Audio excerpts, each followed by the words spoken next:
What's going on, coders? Welcome back to this Python 3 channel. In today's video, we're looking at list comprehensions versus for loops. We're going to determine which one is more performant. The way that we're going to do this is we're going to use the time library to get the start and end time. And then in between that, what we're going to do is we're going to run a for loop, which will load up the numbers 1 up to 1 million into list of nums right here.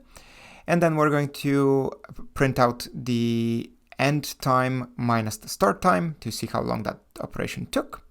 And then similarly, we're going to get the start time, end time, print out the result, and in between, list of nums 2 will be loaded with the same numbers via a list comprehension.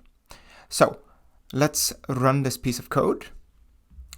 And what we can see here is that the for loop took 0.06 seconds to execute, whereas the list comprehension took 0.02 seconds to execute.